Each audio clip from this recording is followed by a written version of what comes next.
Well, I'm not sure if this is working. Hold on, everybody. Normally there's some sort of music or somebody saying, Tracy, what are you doing? Or something. And right now I hear not a thing.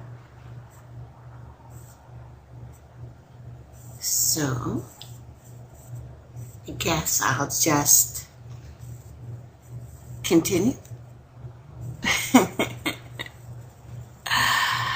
It's funny, I'm going to be talking about trauma today. Because I think last year and this year was all about that, and trauma has come to us like a lover, a mistress maybe, because she is complete control. I talk to my Native friends, and they've always harkened back to this time when women were in control, and things were easier, and things were better with women in control. But can we be honest with each other right now? A woman leading would be no better than a man. As a matter of fact, in a lot of ways, it would be far worse. I just think of myself. If I was in control of everything, as I obviously should be. For me, if you went against my wishes, you would have a choice between exile or death. Of course, exile would lead to death, most likely. So I know we all want to think happy thoughts about what it would be like in the future if women were to take over. No better than now, because there have been times in history when women were in charge and men were not happy with it.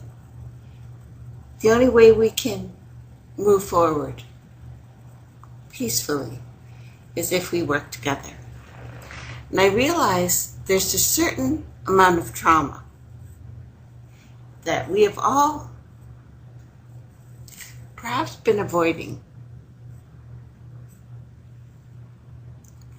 This is something primal, right in your body.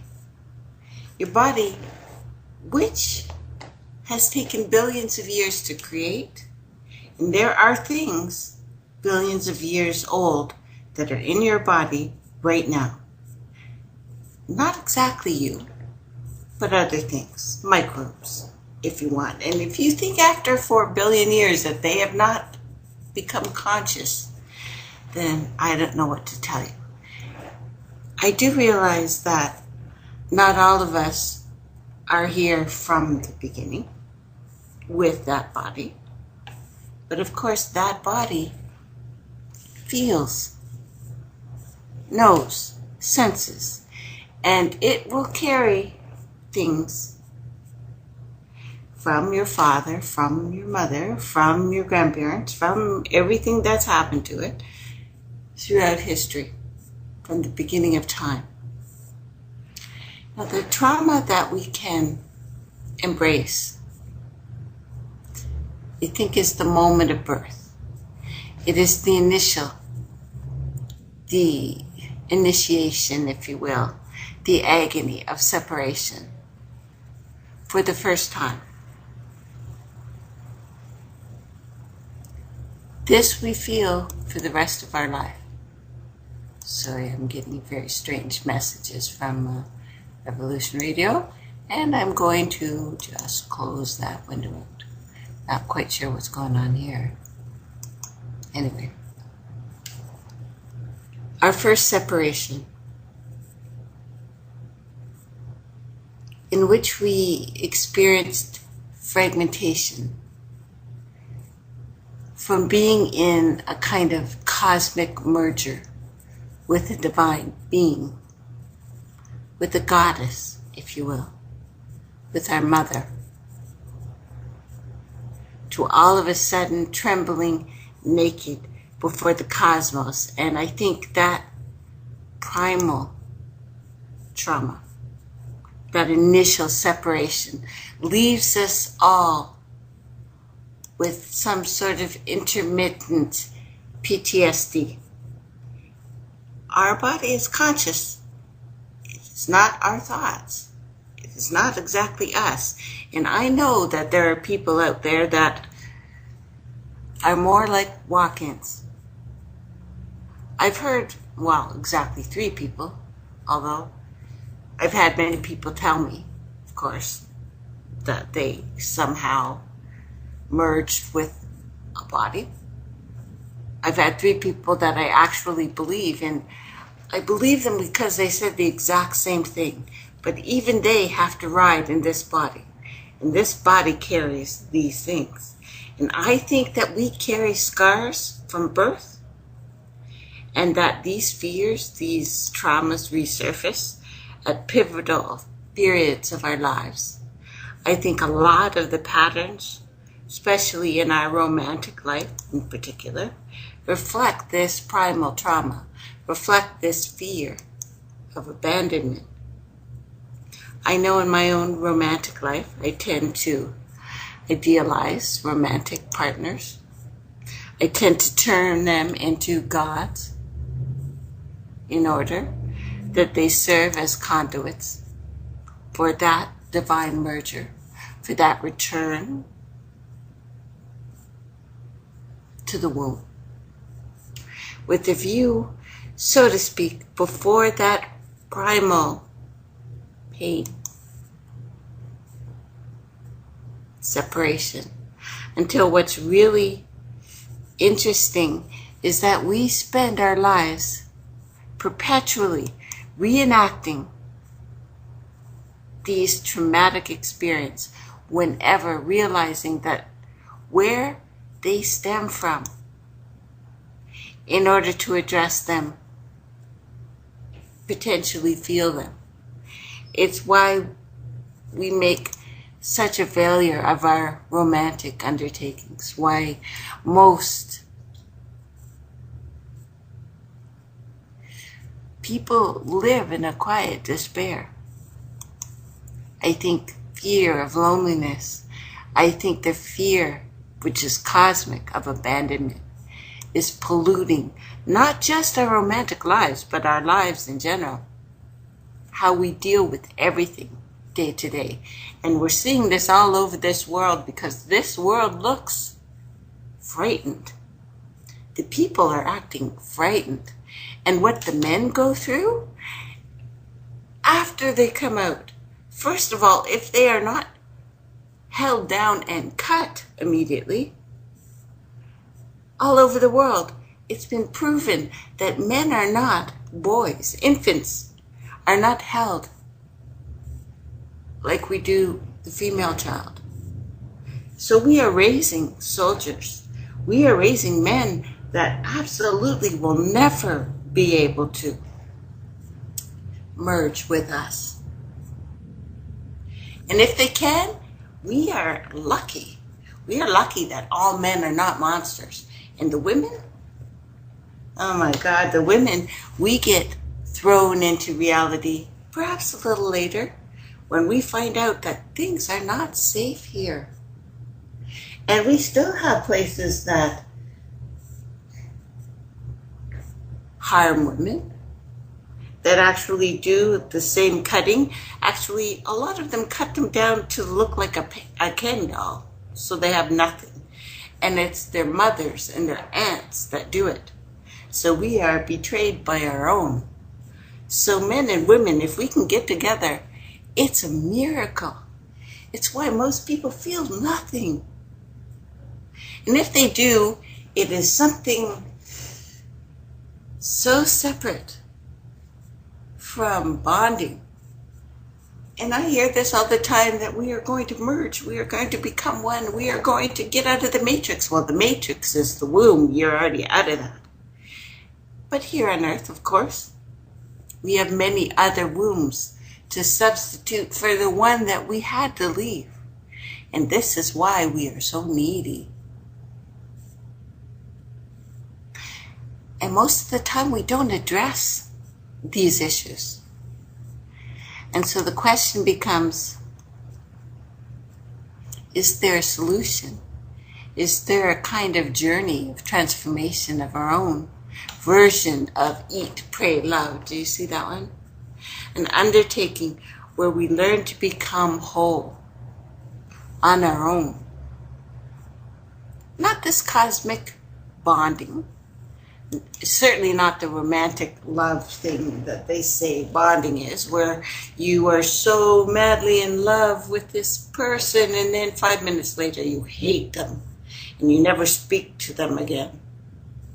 If you truly bond, when you don't speak to that person, it hurts you. And you never really leave them. You can't be madly in love with them and not speak to them again or ever forget them. But we are not teaching our children this. We certainly start trauma even before birth now, where the babies are actually traumatized before they're born and carry these scars forever, whether you connect with that body or not. And I can speak to you of these things because I have an illness that makes me not connect with my body. This is not an accident. Sure, there's all kinds of things around us making us sick. We are not weak, though. We are beings that are no longer in the environment that we should be in. Not the food, not the water. Nothing is as it should be. So what we get now is an addictive, a supplement, rather than a feeling of a vacuum, I guess, so to speak. It's a journey. I haven't quite figured out yet. Not through my meandering walks on the beach or out in the woods or some sort of introspection. But it's still just a way of trying to find an answer to the question that drives us. I haven't figured that out yet.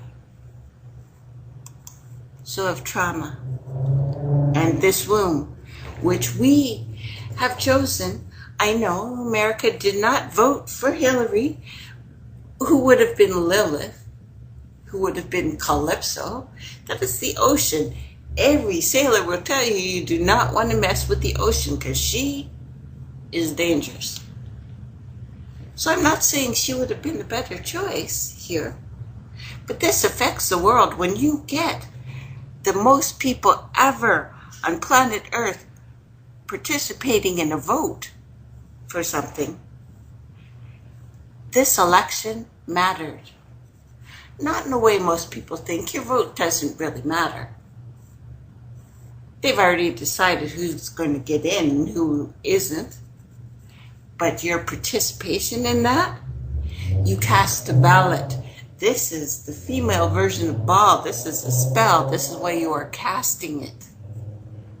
They want your participation. That's all. Because it's a spell. So 2016, I've noticed,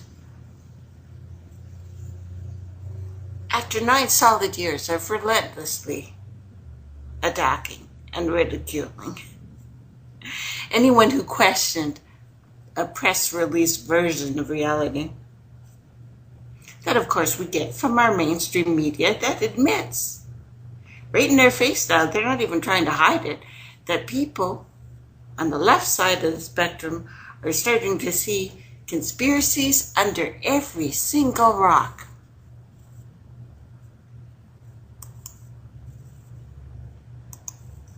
And I'm not saying that there aren't conspiracies out there, because we've spoken of these things together.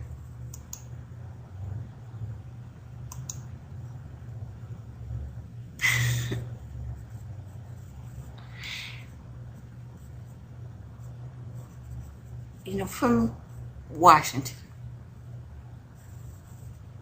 Reserve Bank will further lower interest rates if inflation continues to ease and monsoon turns out to be good. Inflation, money. And absolutely there's going to be a problem because we are walking on Earth and Earth is in trouble right now. Well, not so much as our conscious decision to pick one side over another will have nothing to do with planet Earth. She's making her own decisions. She is way older than us. She is the combination of two planets. So she doesn't need our little thought. We will turn to dust way before she does. There are, of course, conspiracies, but still. We're at the starting gate here. We'll be seeing so-called real news sites absolutely bursting with conspiracy theorizing in 2017. I'm waiting for the articles to start coming out with Trump as the new Caesar. Who will kill it? Will it be his own Senate? Because, yeah, I'm pretty much thinking that's how it's going to go. And America will lose its collective Shisnet.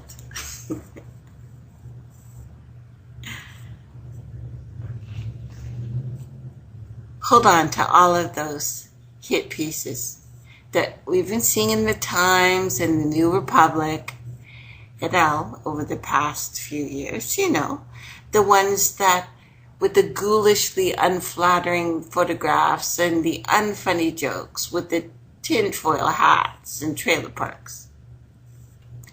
Marijuana legislation is now a major states' rights issue, pretty much in defiance of the whims of elected officials. But when they start saying this is a good thing, I at that point say time to stop, because they're messing with it. If they're asking you to smoke this stuff, then we're in trouble, and it's in trouble. And you need to stop because the brain needs food. And our microevolution is going to carve its own path, kind of like a leak in the global roof. Ayahuasca tourism is a bona fide growth industry. They are making huge money to get to little white people down there and smoking this stuff, and you don't know where you're getting it from, and they're laughing at you. So much so that there may be a need to regulate the market in light of concerns over the purity of the product and the basic ethics of this thing. Magic continues to mainstream in a way I haven't seen in 40 years. If not actually since the glory days of Alexandria. And meme magic, meaning the art of conjuring through internet means, practically becoming a household word after being taken up by Trump fans on sites like Reddit and 4chan. And thanks to WikiLeaks, we've gotten a look at the intersection of occultism and transgenerative art, and how these tendrils reach into the very highest reaches of political power. The connections? All this may have to be much, much darker and twistier and more disturbing. The activity is highly controversial, but the connections between highly placed officials and art that would have gotten you arrested 40 years ago are beyond dispute now. A major candidate for office promised to take up the cause of UFO disclosure and found herself subjected to the most relentless covert operations since Nixon's secret machinations were exposed by a cabal of intelligence operatives centered in the FBI and the Washington Post. Surely a coincidence, no? Her campaign manager, who has been banging the disclosure drum since the 1990s, has been raked over the coals as well. You want disclosure?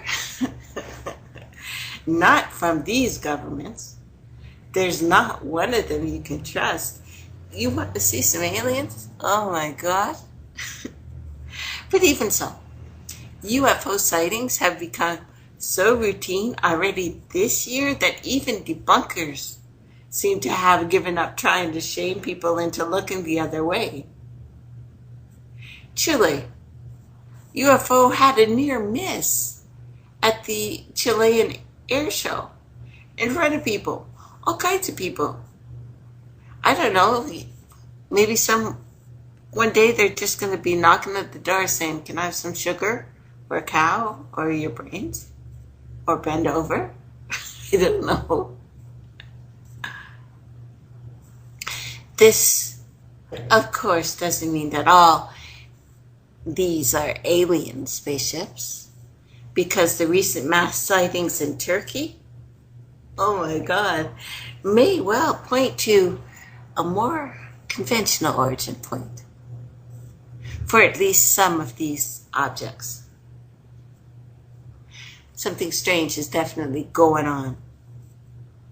It makes sense that this year rang in with a tsunami of hype for the X-Files revival, of course, whose kickoff unleashed some of the most radical rhetoric I have ever heard on network television.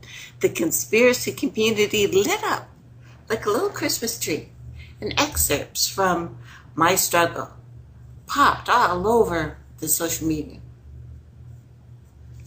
The revival's momentum seems to flounder a little, with a string of routine Monster of the Week episodes and an inexplicable decision to air not one, but 2 comedy episodes. But the seeds were planted nonetheless, and they bore fruit in the summer with Netflix nostalgic Stranger Things miniseries, which took on MK Ultra and experiments undertaken in the 80s by the Department of Energy, which the DOE would at first completely deny, and then change their mind and just say, yes, we did it. We admit it. The series seemed to set off a depth charge in a collective unconscious, in the hive mind, that we are absolutely connected to. Speaking to those who were as strongly as those who are not, one side or another, because of course they want you to pick a side. They don't care which side you pick, they just want you to pick one. It should be noted, however, that the sources with 1013 Productions, which produces the X-Files, report that the plans for a new season were suddenly cast into doubt.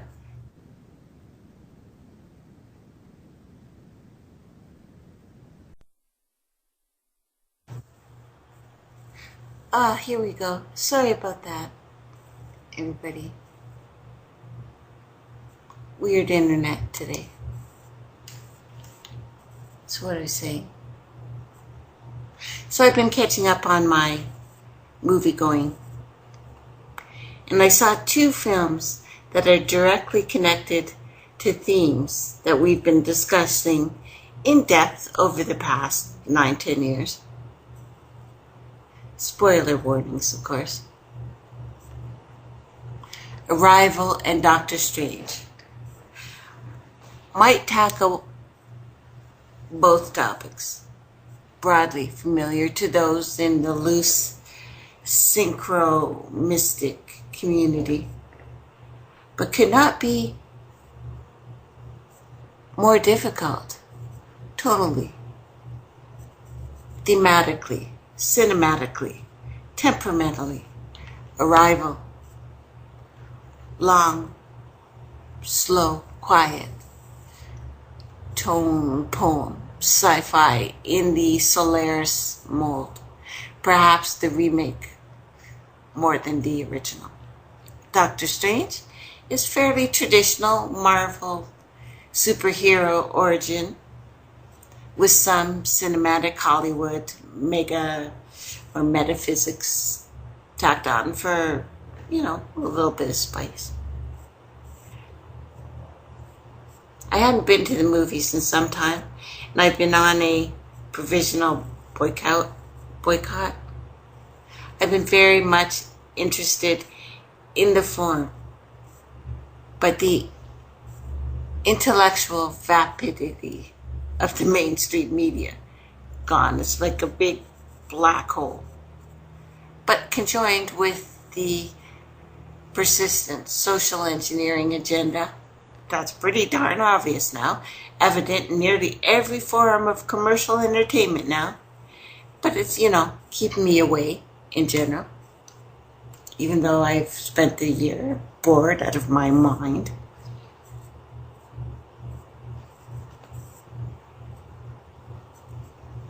I want to be entertained rather than indoctrinated by a radically dumbed-down version of Soviet socialist theater, because that's what it seems like to me. Pretty much everything. Doctor Strange touched all the tentpole bases: apocalypse-sized threat, cities aflame, multicultural heroes banding together to form a nice militaristic regime, added themes roughly parallel to the wider expressions of Tibetan Buddhism, psychedelic culture according to several writers, the DMT culture specifically, where you get stoned out of your face and start seeing stuff. It's a fascinating admixture, especially given how closely it, in fact, lines up with the Mithric, like Mithra, mysteries, that were the power base of the Roman Praetorian Guard, which again goes to my Trump, the new Caesar theme. The theme my listeners have seen, well, in the wake of many elections, timing, of course, is everything. The most surprising thing about Doctor Strange was how closely it followed the plot line of the animated Doctor Strange DVD, a film I quite enjoyed at the time.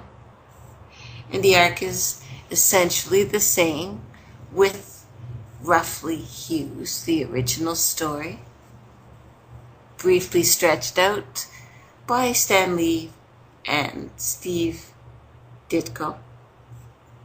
Strange is a hotshot surgeon whose hands are damaged beyond repair when he wrecks his sports car, searching desperately for a clue, a cure, which kind of touched me because I've been doing that for the last 9 years.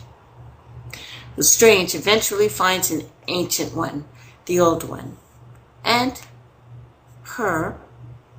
his disciples, who are essentially raising a magical army to battle an huge threat from another dimension and its human agents, which are absolutely perfect as far as I'm concerned. As with the animated film, and as a distinct from the original comic book stories, the emphasis here is on collective action, magical collective acting in the service of all humanity. Common theme we keep hearing replayed over and over again. And it's not necessarily the way I personally treat the material. I'd have gone smaller, way darker, and tried to create a world in which it all felt very real. That there were super magi fighting it out all around us, and we were essentially oblivious to it because it all worked on a much more limited scale. Think a grown-up Harry Potter, if you like, but even more scaled down and reeled up. Now, given that Doctor Strange is a major international hit, this shows $618 million in the box office so far. How out of step I am with what the movie-going audience is looking for these days. The extra-dimensional threat is predicted in a similar manner to the way in which the animated film, and as its distinction from its depiction of the original comic stories. I'm not sure how I feel about that.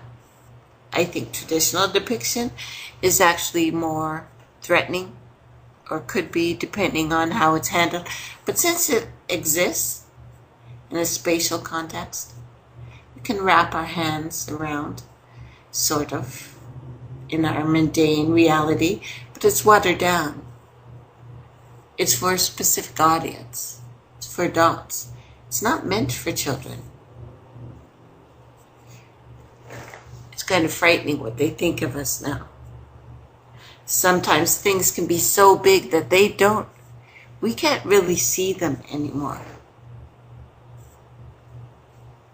It was the original strip's intimacy that crawled under the skin. When I read the original comics, Doctor Strange was a kind of a Kolchak, a weirder loner, solving occult crimes, before eventually getting drawn into a globe-trotting occult conspiracy. It was kind of an X-Files, in that starting small and self-contained, growing somewhat, and staying intimate, dark, paranoid. Something old, something ancient. But I found especially interesting in the wake of elections, pandemonia, and the work I've been out on a limb, alone, exploring, is the presentation of time as a malevolent force. Because it is. And in the perspective of the film's main antagonist, the great evil and threat to all human striving, which of course it is, there's no readily apparent parallel in the film, but this is practically orthodox Mithraism in his incarnation as Aeon. Mithras represented infinite time, which will be a theme for the next little while, who freed men from the ravages of finite time. The great scholar of the mystical cults, Walter Burbeck, observed Mithras so the limitations of time is the source of all evil. And as we are stuck in a time loop right now, because if we really look at what's happening in the world right now, we are replaying ancient events, and the time that it takes for us to replace them is shorter and shorter and shorter and shorter. And there's an interesting parallel in the original comics as well. Since the battle with this great evil, Doctor Strange was instructed to seek the aid of eternity himself, a kind of super-heroic analog to Aeon.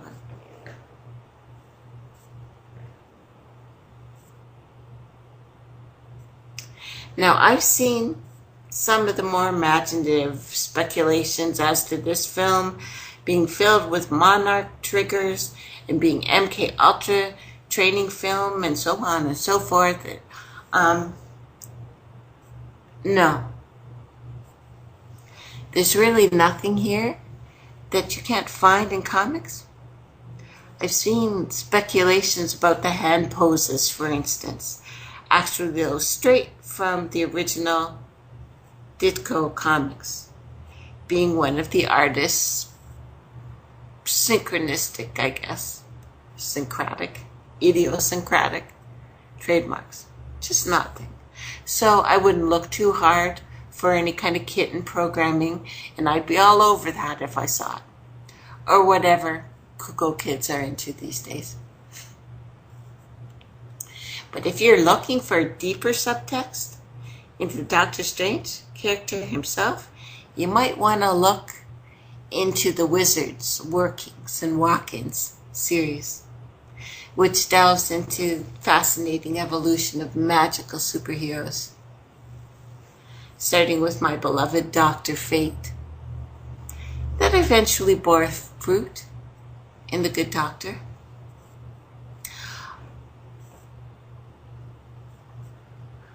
All of TraceElements hobby horses are there for you to ride. You've got Jack Kirby, you've got Ultra Dimensionals, Aleister Crowley, Jack Parsons, Ancient Astronauts, Egypt, Mars, Salem, Massachusetts, on and on and on.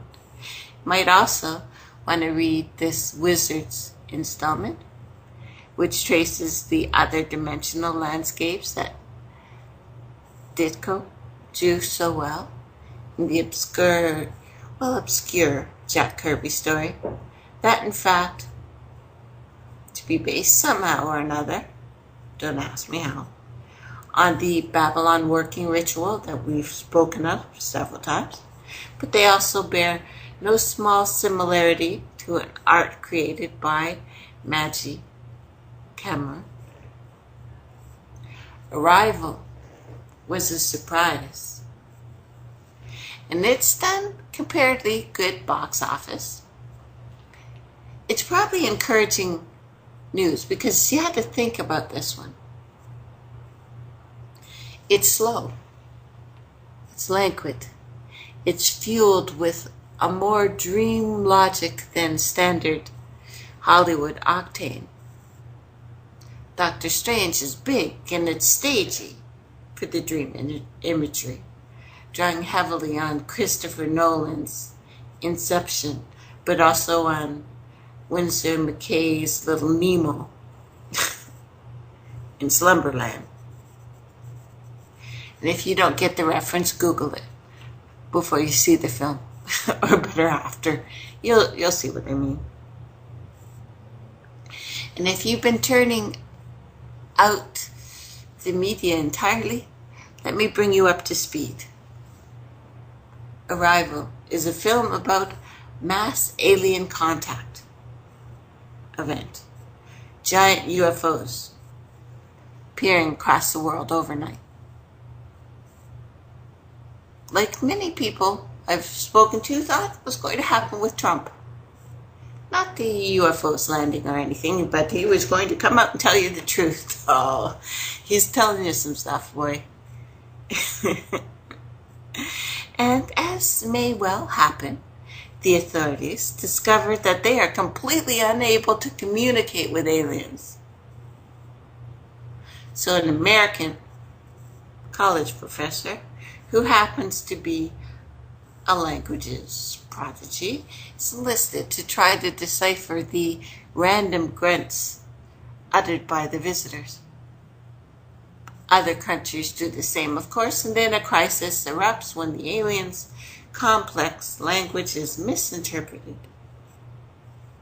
And then, we're all scared and pointing guns at each other again. From our men in charge, and they're scared, and they're big, but they have guns, and they will point them at you. And as with Doctor Strange, once again, time, or at least the plasticity of time, is the central concept. Because they're trying to tell you something here. That is the central concept in Arrival. But all that will speak up on you. It will sneak.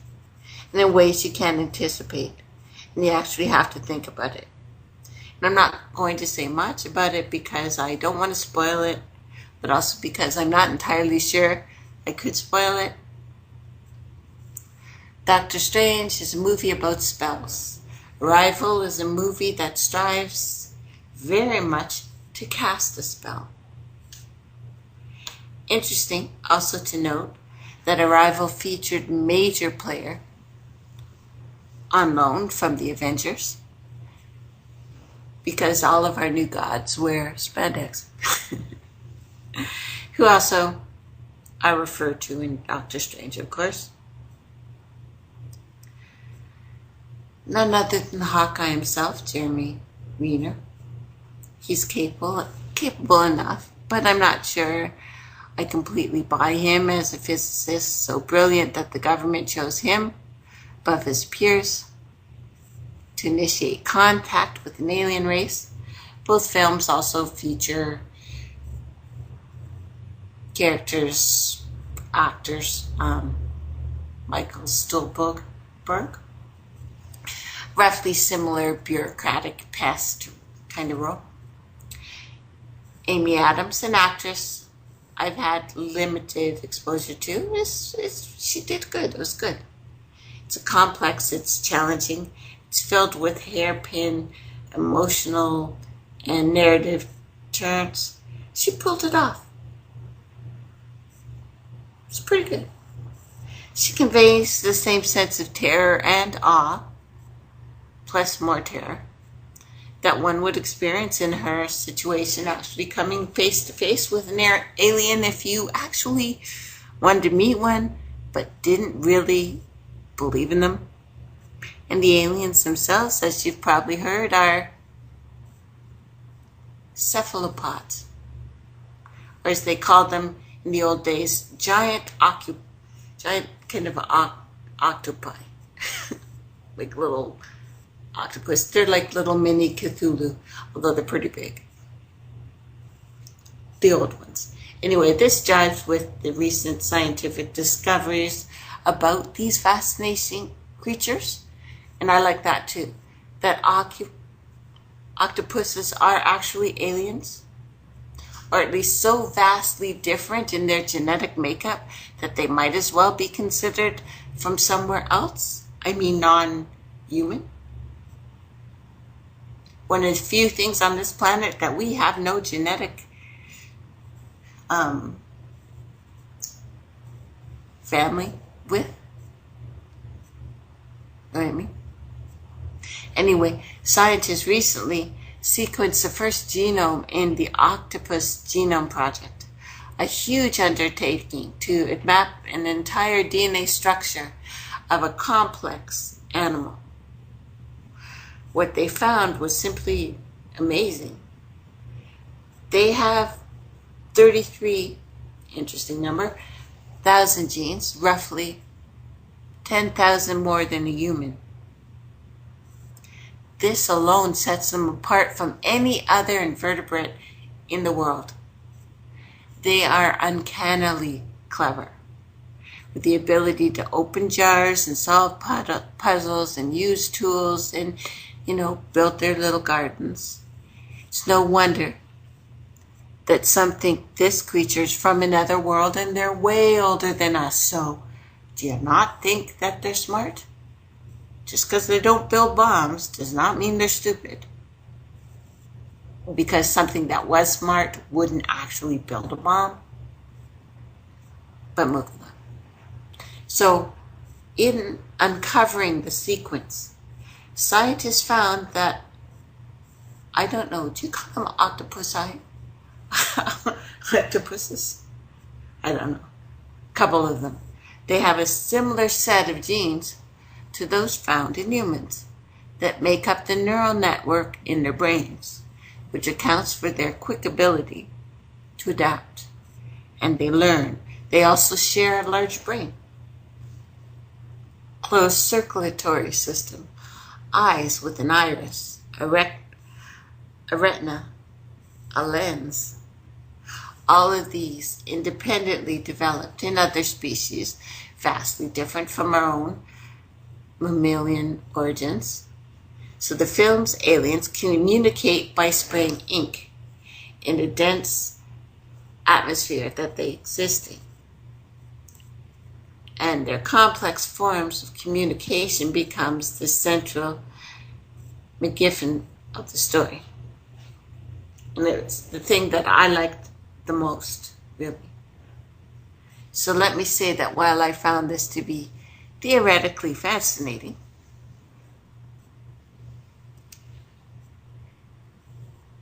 as a tentpole experience,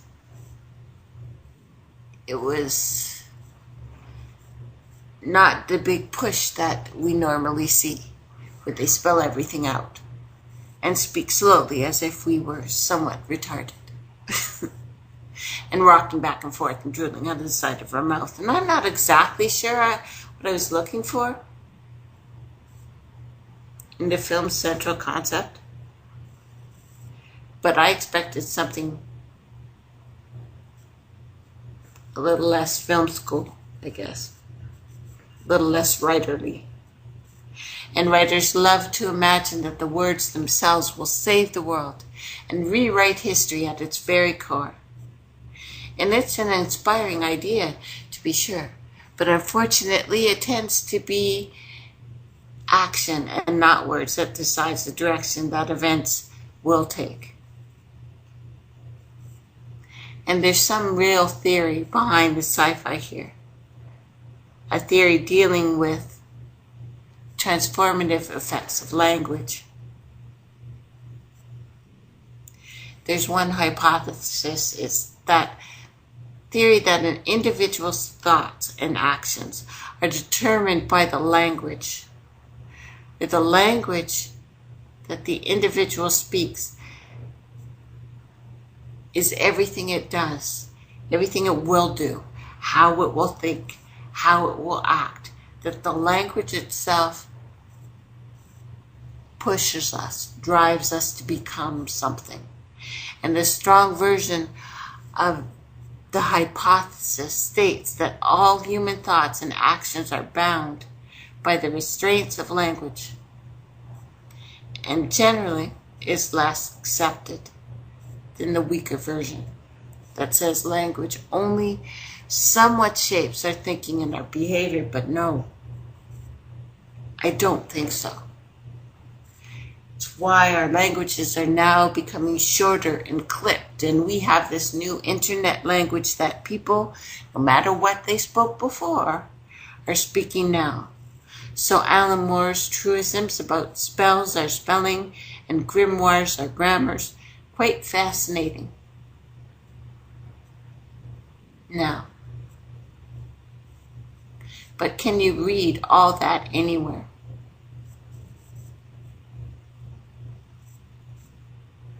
And why am I not going in deeper like I normally do? So over the years, I've mentioned a guy I used to know who kind of got me started in this whole synchromistic business. Some 20 years ago now.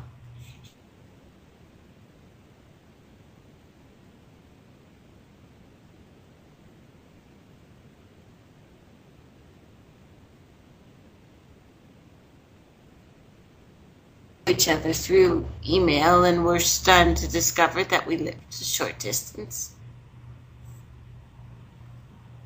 away. Stunned, but not really surprised. I lost touch with him several years back.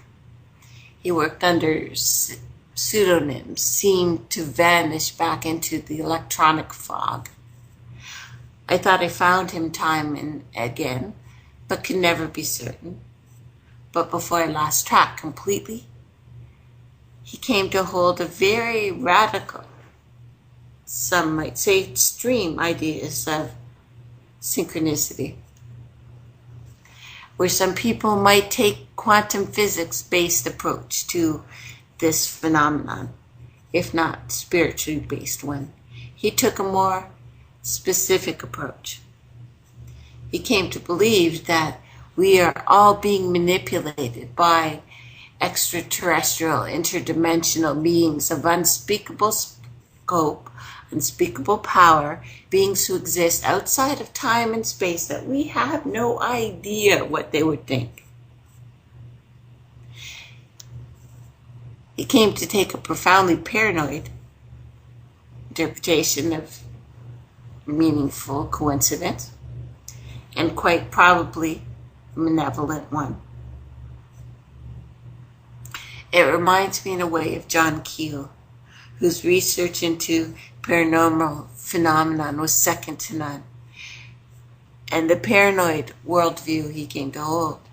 No one can accuse Keel of jumping to conclusions, of failing to do his homework, or show his math.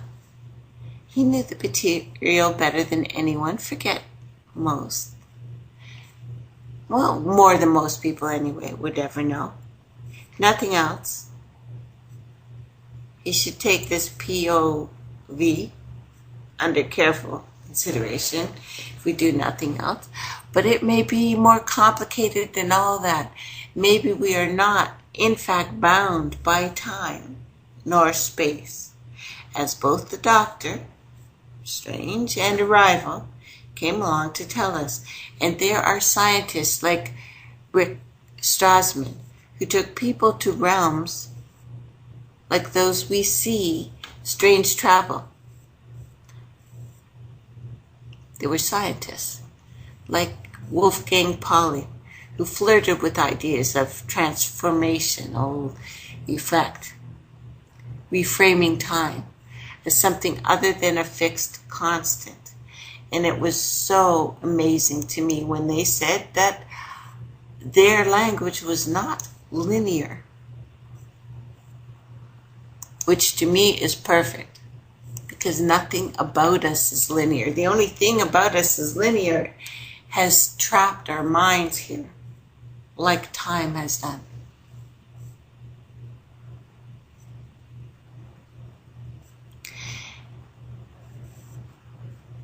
So those who work with synchronicity can't help to notice it seems to communicate with the experimenter, how it responds to thought itself.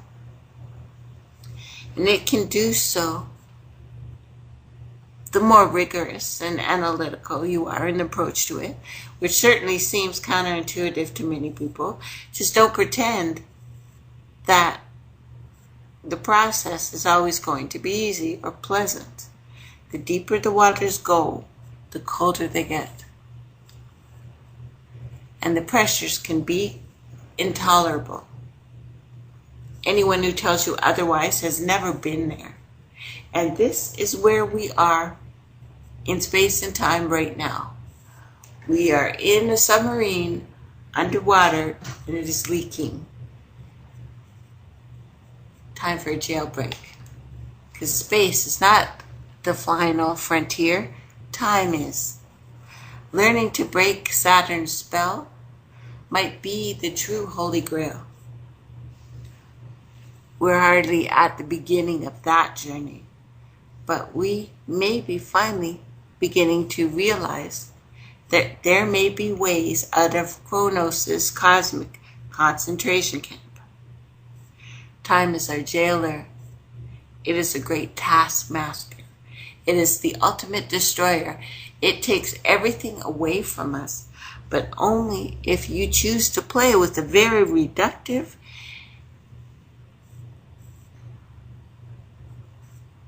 and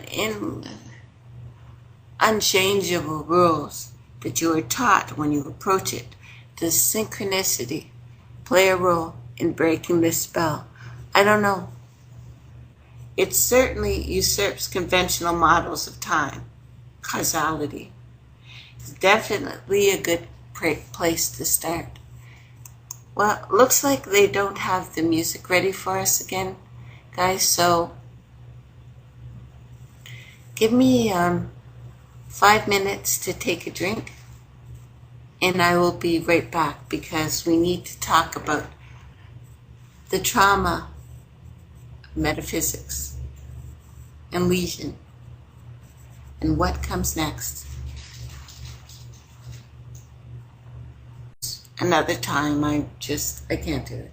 I can't do it. I've had enough because it's all so fake.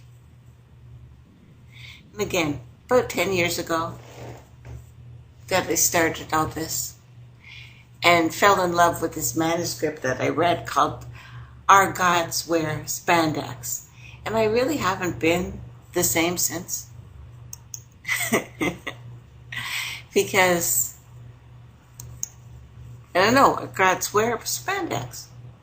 The perspective that I spelled out in it has become, if not the dominant pop cultural paradigm, for me anyway, it's certainly a predominant one.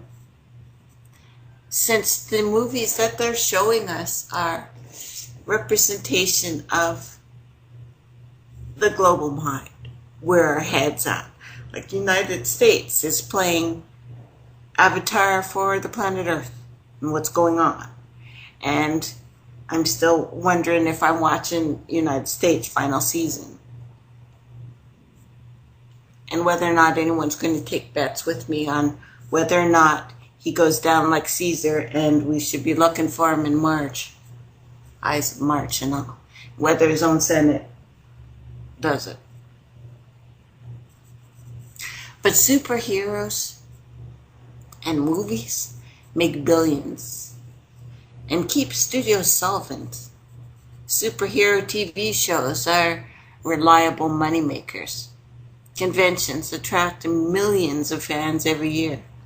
Superhero cosplay is now a major cultural phenomenon because adults are playing because, look at reality. It's a judgment call, right? And many have just given up and said, no, we are no longer going to continue in this. And we have made choices that put us exactly where we are. This is no one's fault but our own. Yes, we of course can blame that the elite are raping our kids and they're bringing kids around to sell them. Let me tell you something. There is no place on this planet that you cannot buy a man, a woman, or a child because we are not strict on how people are treated. We do more to stop drugs being sold than we ever have to stop human trafficking worldwide, everywhere. You don't have to make a lot of money to go and buy a kid. We are not protecting them. We are not protecting our men. We are not protecting our women. This is the way we are, and we need to face that. Things are not happening because someone did this to us. There's no one rich who is doing this to us. We are building their bombs. We are driving the trucks. We are holding the weapons. We are thinking of the ideas, so we will be better killers. So we're all about this. If we could embrace our monstrous nature, I would have more respect for that than us closing our eyes, walking back and forth and saying, somebody did this to me. I don't know what happened. What's going on? Please. Better pull up your big girl panties. Or I don't know, maybe I can go get you guys a tampon or something. I don't like the whining. Cut enough of the whining. It's our fault. We did this. And if not by our consent, how? So dressing up in cosplay as a cartoon character. That escape, why is it happening? I know exactly why it's happening. We'd rather close our eyes real tight. And there are things that are coming out on television and in movies that actually are telling us things we can use. It is no accident that the Mars movie came out. You know, the guy who gets trapped on Mars by himself? This is trying to tell you something. Now, a couple years ago, and correct me if I'm wrong, I think it was 10 years ago, that they had this project where they didn't lock them, where these people chose to live in a bubble to plan for space travel. And they lived in this really small community, and they weren't allowed to leave this, I think it was called the biosphere, the biodome. I'll look it up later. Well, what they ate was sweet potatoes. What the guy in the movie for Mars was potatoes. And we actually could live on that. And the reason why they're showing us is there's about to be problems with their food. Well, there's huge problems with their food, but being able to afford it, there's going to be huge problems. So potatoes are something you need to look into. Now, I realize people are very passionate about food. I don't like to talk about food because, you know, people have their ideas and they lose their damn minds. But stuff you can grow in the house rather cheaply, you might want to look into. Helpful hints. Because, of course, there are some working on our sides. There are rich people who are boasting the economies of this planet right now, because we're certainly not doing it. So the entire superhero archetype, avatar, if you will, was gasping for air at the dawn of the new millennium. A lot of qualified observers were predicting its imminent demise because we were all going to be growing up. But we're not growing up. Oh, sorry guys. I don't know what's happening, but there's this weird thing, pop-up thing that keeps happening on Revolution Radio, and it's making me crazy. Okay, I'm gonna be here, but I'm gonna close this window because the pop-up. I'm going nuts. I'm losing my mind. I'm out of control. Okay, going back. So, for a while, around the 60s, of course, we almost won. But you know, they gave our parents, well, my parents anyway, drugs. And then we lost that battle. That was over. We're stoned now. That's it. So for a while, there were those observers who were getting a whiff of sort of Batmania redux. Comics and superhero peoples were pessimists by default.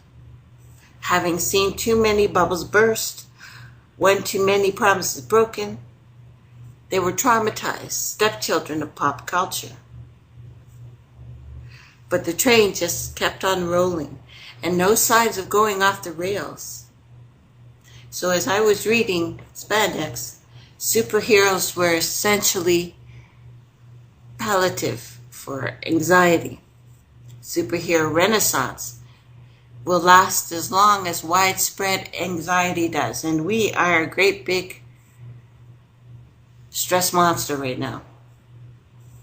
And if there's anything everyone has in abundance these days, it's definitely anxiety. We are scared, and we should be. The scientists who are actually allowed to speak about what's going on this planet are pretty much screaming that we're in trouble. Some say it's already too late, so they're trying to pacify us, keep us busy, keep us entertained. even let us play like children. Even so, as an archetype, this is mutating. And there are a number of TV series, live or streaming, and some seem to be evolving towards some kind of modern urban noir. Dark and twisty is our theme right now.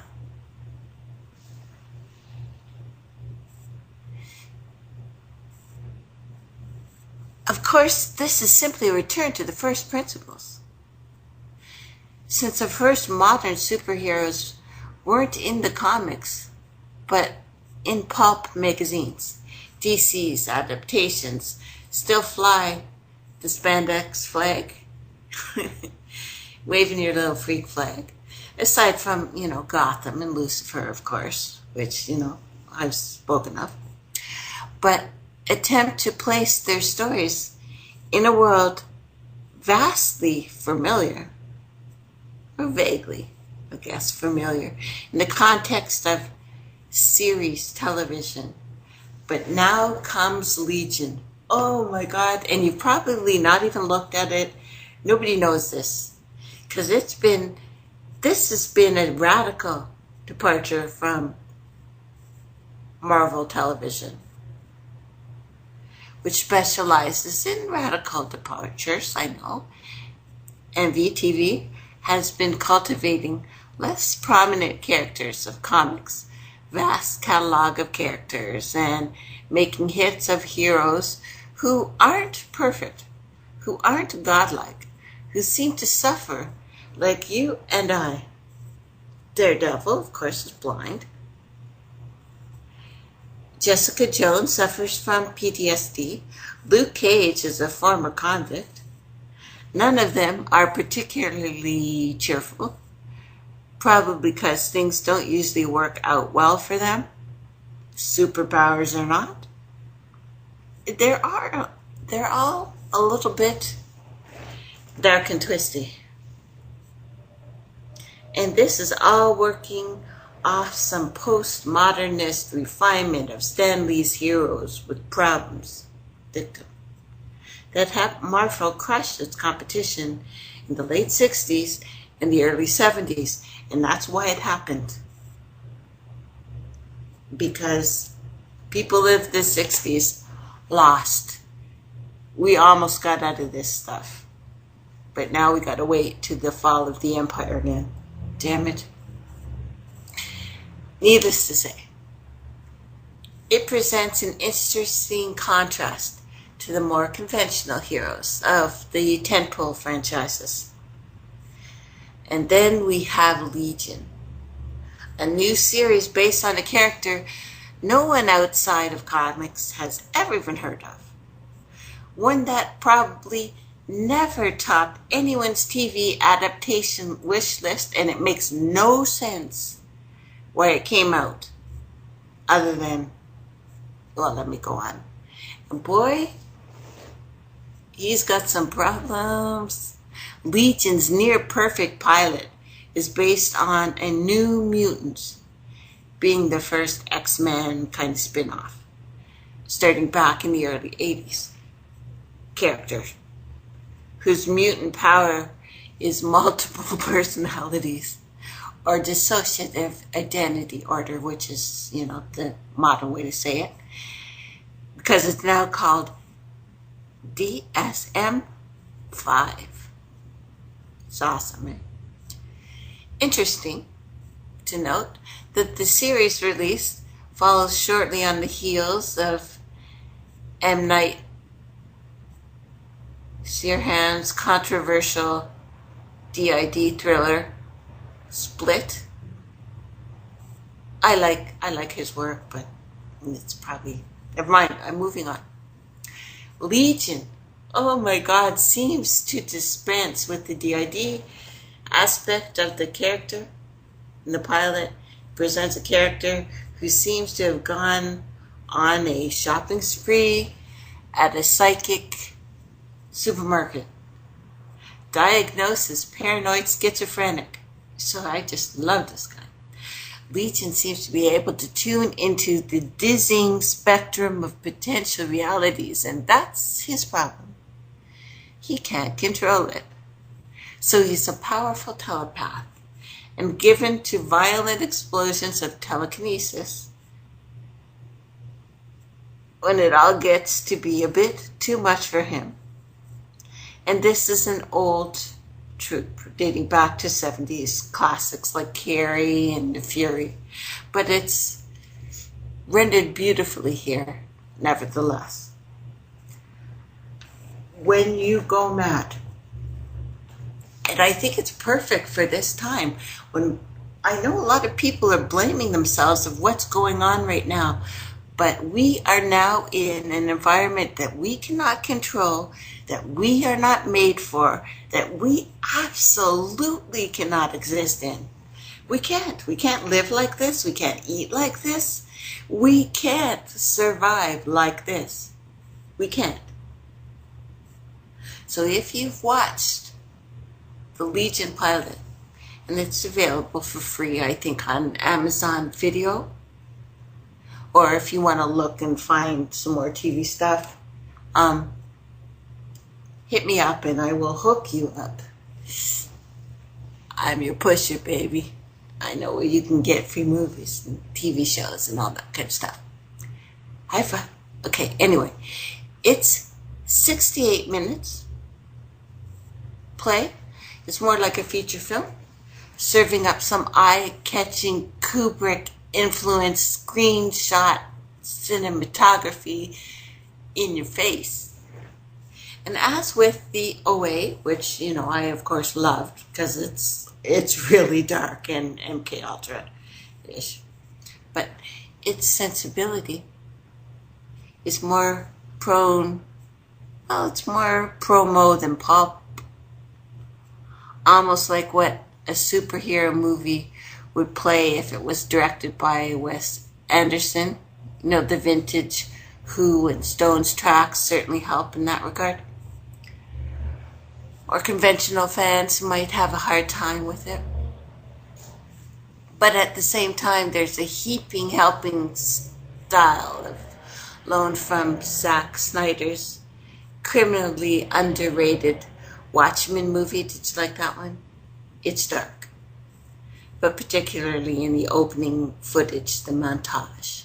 Now, the use of Jane's addictions up on the beach in the pivotal scene feels very Watchmen, as does the glossy camera work. And of course, again, use of a montage, if you like that sort of thing. Now, Watchmen was targeted unfairly, in my view, for breaking two unspoken laws of comic adaptations. On one hand, Snyder pissed off the purists a little bit by hammering Alan Moore's sprawling epic into a coherent, self-contained document. The other, he was slagged off by fans, terrified the superhero movie bubble would pop for the commercial underperformance, thanks mainly to its R rating, because kids go see it, although it's kind of for adults, but you got to take the kids because then you don't look like you're an idiot loser. But I'm at home, so I can be an idiot loser. Nobody knows. So I'm going out on a limb here and guess that Legion writer, director Noah Hawley proudly gave Watchmen a viewing or 3 or 2 or, you know, a lot. And here I'm going to give Hawley props, not only for the bulletproof dialogue, but also for the meticulous handling of the pilot's tonal shifts and mood swings. You got to see it. Homework for next time. It only feels a little discord at the very end, when all of a sudden you're wondering if the characters wandered into a completely different show. but more importantly, Legion seems to fit in with the mini movement of series, mining the narrative possibilities of psi in a way cheesier and more simplistic temperaments than a few years earlier. And they failed to do it anyway. But there was the vague yet insubstantial echoes of Stranger Things and the OA swimming just below the surface. You can tell there's something else going on. And it's interesting to note that Legion premiered just as stories about the CIA remote viewing programs had been hitting all the mainstream media news. But it's conscious tributes to the 60s through the musical drops and the visual styles. And I was telling you before how they were trying to trigger the 80s people, but now they're going back to get our parents, I guess. But our parents don't watch these things, so maybe trying to remind us of something else. You know, when I started trying to tell you what we are, these combinations of things, to trigger in us what our parents were, and perhaps remember the beat down that they got, to call to mind the unresolved traumas, again, of MKUltra, particularly its exploitation of mental patients and other captive subjects. You can practically feel the shade of you and Cameron wandering the halls. And the name of the hospital is perfect. It's Clockwork. Obvious nod to Kubrick's own MKUltra parable. Interesting that a recent story has it that Congress killed the Stargate remote viewing program out of concern that it would become the new MKUltra. And who's to say that's not exactly what the friggin' thing is? So let me go into that, because this came out in February 8th, that the Senate worried CIA psychic program was part of mind control plot. Yeah, buddy.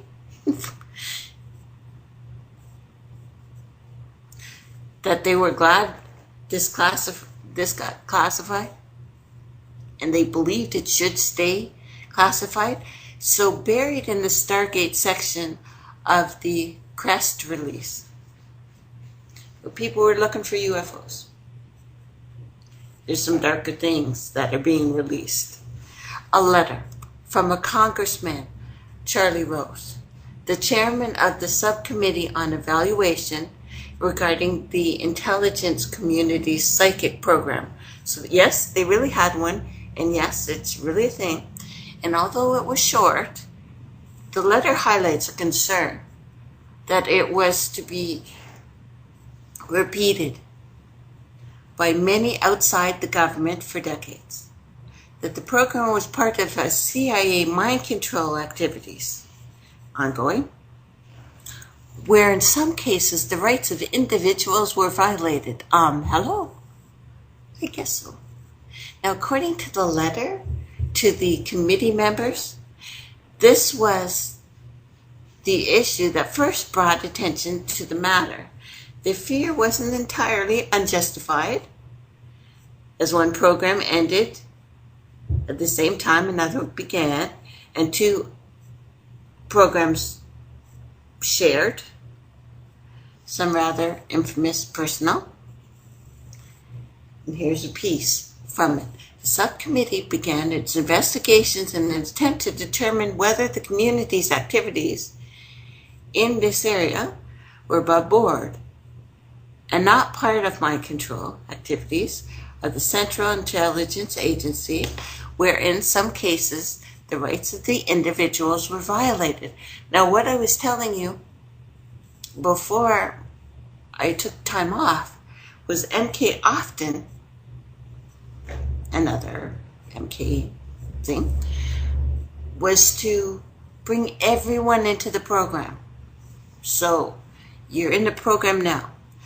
So the letter goes on to say the committee hadn't made any determination to endorse experiments or whether the experimentation was valid or invalid, but it does find that continued activity in this field may offer promise in applications to intelligence programs.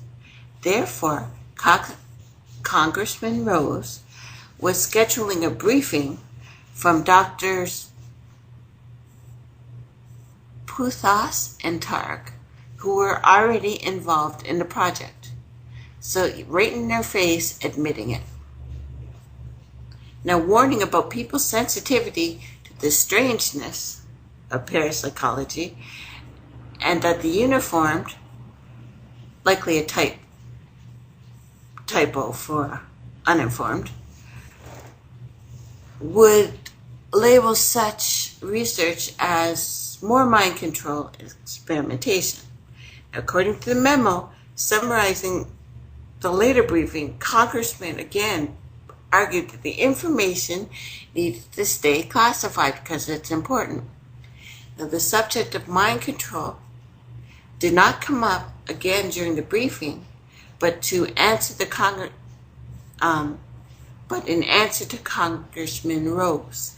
Now, according to the briefing, most of the Soviet Union's research, allegedly much better funded than CIA, DIA, NSA, and on and on and on, was into telepathy, into mind control, into mass mind control, a recurring theme in the briefings and the documents on the psychic programs and the psychic gap. Do you guys want a copy of this? Okay, I'll get you a copy of this so you can read it yourself. It's pretty interesting. So they admitted it. So whether or not Stargate became the new MK Ultra or it was stopped altogether, I think it did. And that we are all in the program now. Now, going back to the TV show, Legion doesn't shy away from these exact implications, as the main character is clearly a victim of some dense, covert, ruthless government conspiracy. The MK Ultra stand-ins are unanimously villains of the piece. And there's even a mustache-twirling guy who looks like Gottlieb. Cameron. Both of them. Looks like both of those guys. Cameron was the one who came to Canada. Gottlieb, of course, we've talked about before. Now, there's no question that powerful people are still absolutely looking for psychics. Like the main character, David. David is awesome. David is also AI. He is DVD. He is Legion. Not to research them, but to weaponize them. Because what else can they do to us? Whatever they want at this point. For most people, yeah, it's pretty much whatever the hell they want. Now, the 60s ambience of the pilot and the connections to the X-Men universe can't help but call up memories of hippies latching on the mutant archetype in order to make concrete the vague ambitions of conscious evolution that they believed the Aquarian age represented. They were going to run or dance right out of the Matrix, but of course, drugs. That's always the last-ditch effort, and this is why I'm saying this is why they're starting to let everybody smoke the cannabis. I know it's cannabis, but it's also Anubis. This is the trick. They want you smoking. They can do stuff to it, guys. They want you quiet and happy and to do what they tell you and buy their stuff. Keep consuming. You are consumers. This is what you're here for. Now, David's incarceration feels like a metaphor for this increasingly hemmed-in world where the individual is given less and less and less room to explore, to self-actualize, where we become little mice running in the exact same maze. And there's an entire generation who've grown up unaccustomed to the concept of true anonymity, autonomy. They're being raised in daycare centers. They are climatized to the social media, which they told you was doing experiments on you, and we still stayed. It's too late. It's no accident that the David's power, which are set him far above the herd, feel like a curse, and exercising them is torture, as powerful an ambition as on-call psychic powers. We don't usually think much about the downsides of pain. Such heightened sensitivity wouldn't necessarily inflict on an oversaturated, stressed out, anxiety-drenched world that we live in right now. We don't think how difficult it might be to switch these perceptions off, and how they might expose one to a never-ending deluge of information, emotion, drama, stress. That's the power of Legion. How it rather ruthlessly plays out, the implications of a broad spectrum psi, the terrible damage it might inflict on minds that haven't evolved to handle such incredible potential, which looks like the world right now. We grasp the power of the atom without the power of knowledge and forethought and compassion, and feeling our brothers and sisters' pain. We're living in a place that we need to eat so much meat that we are deforesting South America so we can graze cattle. We look into animals' eyes and see nothing. We torture them to death. So when people say, we love our brothers and sisters, no, we don't. We don't. This would stop. This world would have stopped. We would not allow this to happen if we really cared about our brothers and sisters next door. We worry about somebody being a little darker, a little lighter than us. Come on. Our shade of skin is going to matter? So are we so traumatized that we no longer feel any empathy at all? Of course, people say, Tracey, you got to see the light side and we're all coming together. Yeah, we are coming together, all right. You can come together for something very, very dark and very, very bad. That's what I'm seeing. There are horrors here on this planet. So,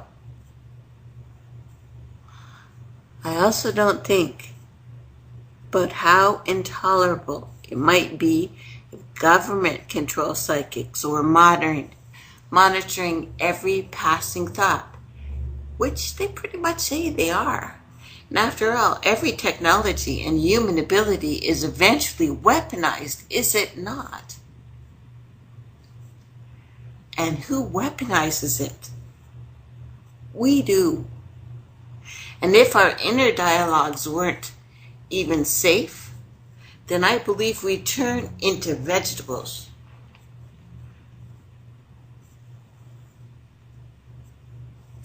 I think we can be grateful that psi doesn't work like it does on TV. I think we have a lot more potential than we're aware of. Yes. And I think you can develop your innate sensitivities to a much higher level than we've previously been capable of as a whole. But we should be grateful that nature seems to have put potentials of that kind of thing in a neutral lockbox, for now at least. Because could we really handle it?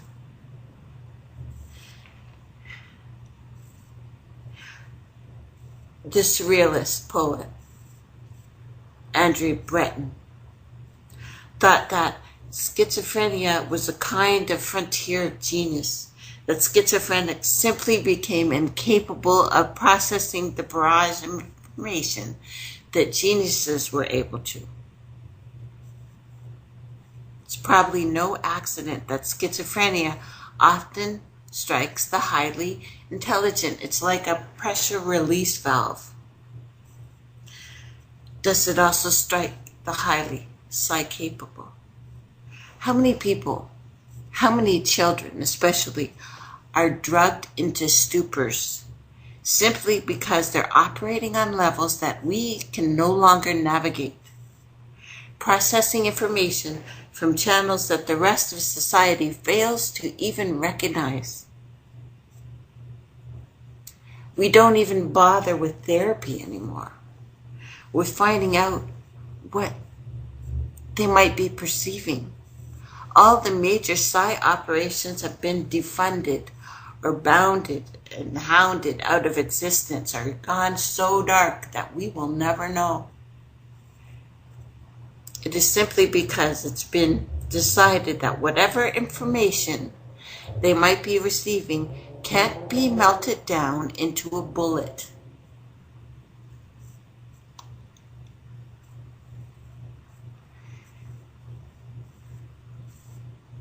So if you press me for an adjective about these times, I'd have to go with bleak.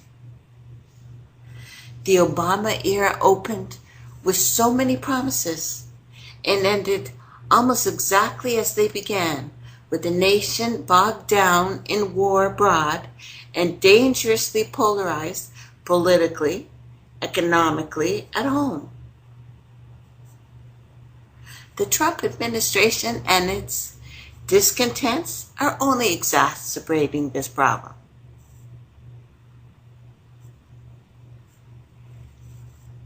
So what do we do now?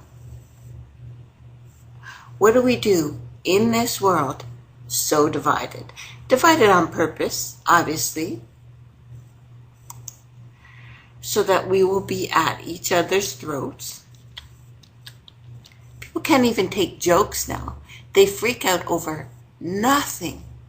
We can't even laugh together. How people are holding each other, making love at all, I don't know. And with the Pizzagate and comic ping pong pizza and CIA and Black Circle sect of this horn god ball, public discussions of what really goes on behind the veil.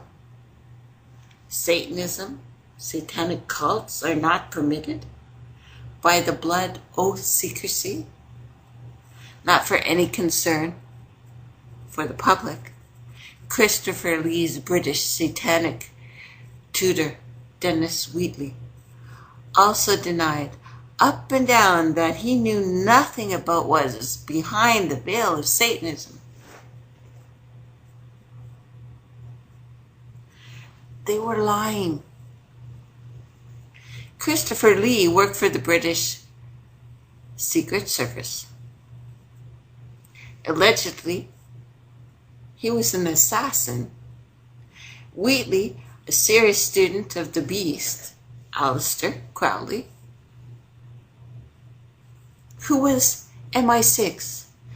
Lee and Wheatley were most likely MI6 or MI5 or both, on a mission to penetrate, infiltrate, indoctrinate popular mass public entertainment with Satanism.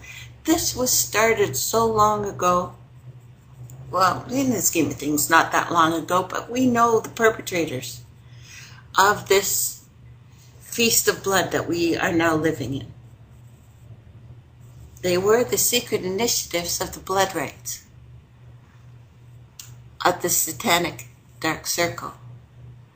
Behind the veil of Pizzagate, an extremely rare video has been leaked to the public, working tirelessly to list these veils of blood oath secrecy surrounding shadow government and Pizzagate.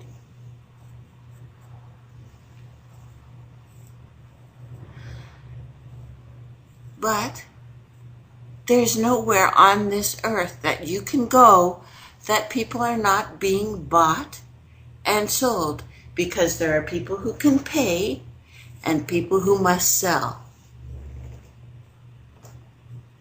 They're saying within the next 50 years that 1/3 of the humanity on this planet will be living in a slum. It's weird. People who live in slums now actually look better than most people who have a lot of money. It's really weird. But people sell their children. They sell their wives. They sell their husbands, their brothers, their sisters. When you need money, you're willing to do just about everything. So we need to not pretend that we don't know this is going on. Come on, of course you know what's going on.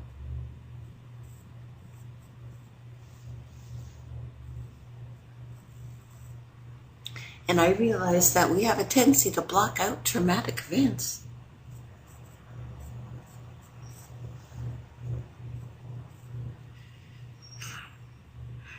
There is so much going on right now. And I still think the CIA is doing MK Ultra, MK Monarch, traumatic ritual abuse rites with flashing lights, designed to split off alternative personalities because they keep showing it to us in their movies that are supposed to be entertaining us. But the ideal age of a child behind the shower doors being tortured would be 5 or 6 or 7. And this happens everywhere. And it's not just rich people doing it.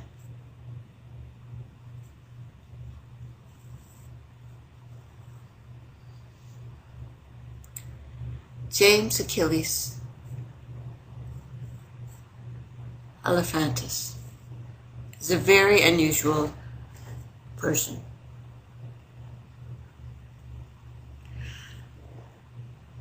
It'll take longer to tell you about this, but the things that are going on right now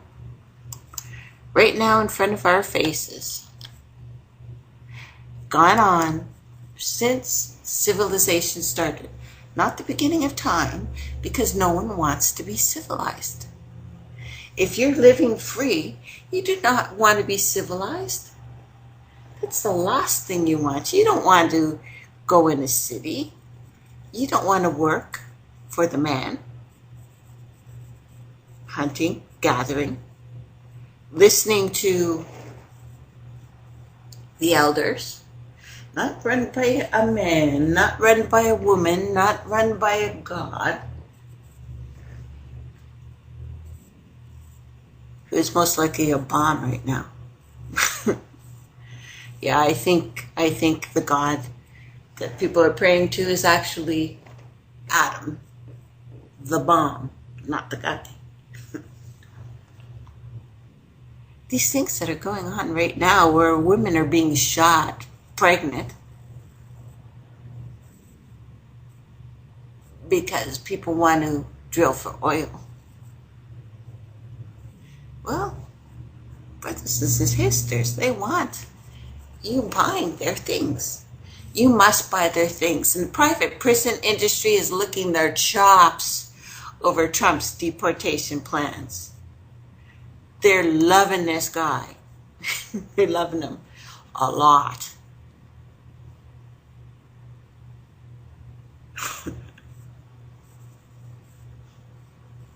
Because one report is calling for the doubling of daily number of detained immigrants. They are not all being sent away. They are being detained.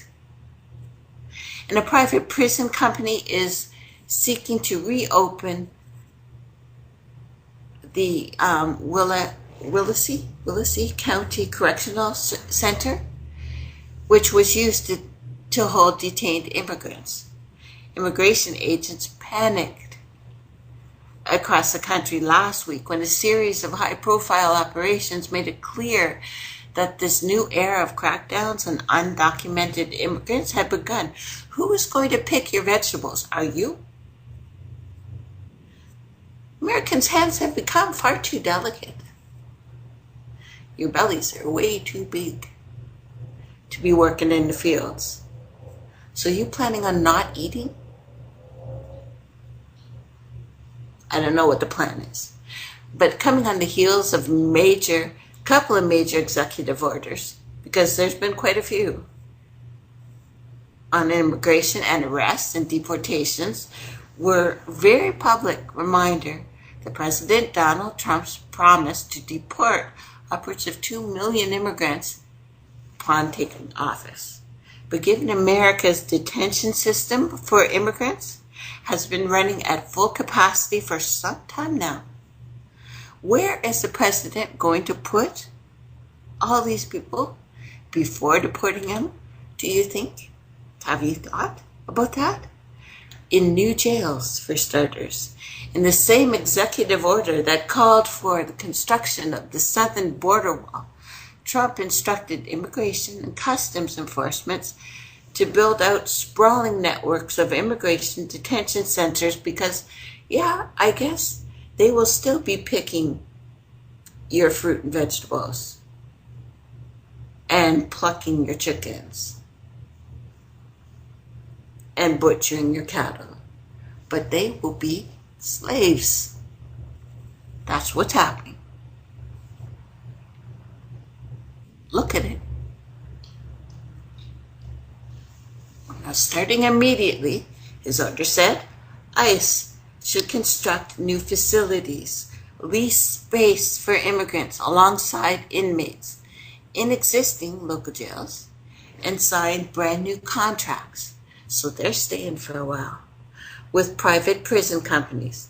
The scale of that expansion became clear February 5th when Los Angeles Times reported on a memo handed down in late January from the White House, immigration experts, to top Homeland Security officials. The document called for raising the number of immigrants ICE incarcerations daily, nationwide, to 80,000 people daily. Last year, ICE detained more than 352,000 people. The number of detainees held in each day, typically 34,000, reached a record historical high of 41,000 people in the fall as Customs and Border Protection apprehended more people on the southwest border for seeking, I guess, a weird rise in asylum seekers. But doubling the daily capacity to 80,000 would require ICE to sprint to add more capacity than the agency has ever had in its entire history. This was a plan. It will take an extra $2 billion in government funding per year. And they don't know if 80,000 is where he's going to stop. I don't think so. And yet, even if ICE does not adopt an 80-person detention quota, other changes laid out in Trump's executive order suggest vastly more people will be detained in the coming months, in the coming years. For example, Trump ordered ICE to prioritize deporting not only immigrants who have been convicted or charged with crimes, but those who had committed acts that constitute a chargeable offense, a category that could include entering the country, driving without a license, being here. Trump ordered Homeland Security, John Kelly, the secretary, who oversees ICE, to take all appropriate actions to detain undocumented immigrants while their cases are pending. You know how slow your court is? You're getting yourself some new slaves. That's what this is about. Beyond ICE, they will stop granting parole to asylum seekers, with ICE taking enforcement action against more categories of immigration officers and releasing fewer of them. Will be a very large sum of people in detention very, very quickly. And again, like I said before, he's echoing Caesar before the fall. We are seeing some stuff that we have not seen for a long time. And this is the week that the Arch of Baal was displayed for the third time in honor of the World Government Summit. They are meeting to discuss what to do because they realize there's a problem on planet Earth. Right now, 40,000 world leaders from 130 different countries gathered in Dubai this last week, held from February 12th to the 14th, I think. Featured more than 100 internationally known speakers, including U.S. Secretary General Antonio Guterres, I think. A lot of people. Elon Musk was there. They're getting their marching orders, people. They're preparing for you. Thanks for listening, everybody. And join me next Wednesday, and hopefully I got some music and all that stuff going on. Love you guys. Thanks for listening. Bye now.